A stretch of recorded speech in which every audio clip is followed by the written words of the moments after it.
আপনি যেরকম ভাবছেন সেরকমই কি হচ্ছে? কেন হচ্ছে? এর পেছনে লটা কি আছে সেটা কি কখনো ভেবে দেখেছেন? এর পেছনে যে লটা আছে সেটা হচ্ছে ল অফ অ্যাট্রাকশন। আপনি যেরকম ভাববেন, আপনার মেন্টালিটি যেরকম হবে, সেইটাই আপনাকে সেই কাজের দিকে অ্যাট্রাক্ট করবে। আপনার থিঙ্কিং প্রসেস যেরকম হবে সেই দিকেই আপনি কিন্তু অ্যাট্রাক্ট হবেন। ল অফ অ্যাট্রাকশনের থিওরিটাই কিন্তু, লটাই কিন্তু বলছে আপনার মাইন্ডসেট যেদিকে অ্যাট্রাক্ট করবে আপনি সেই দিকে কাজ করবেন।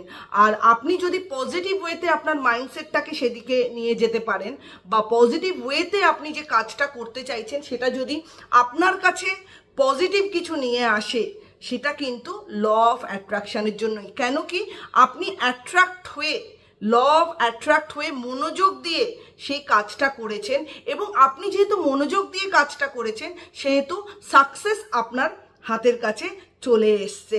এটা কিন্তু ফিল ইট, বিলিভ ইট। শুধু ফিল করলে হবে না, এটাতে বিশ্বাস করতে হবে। ল অফ অ্যাট্রাকশন বা ল অফ অ্যাটেনশন, এটাতে কিন্তু আপনাকে বিশ্বাস করতে হবে এবং বিশ্বাস করে এগিয়ে যেতে হবে।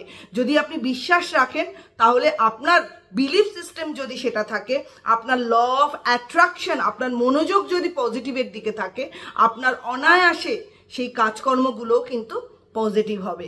কাজে ভিডিওটা কেমন লাগলো অবশ্যই জানাবেন। আর হ্যাঁ, ফিল ইট, বিলিভ ইট, যে আমার সময়, আমার অ্যাট্রাকশন, আমার অ্যাটেনশন আমি সেগুলোতেই দেব যেগুলো আমার জন্য পজিটিভ এফেক্ট নিয়ে আসবে।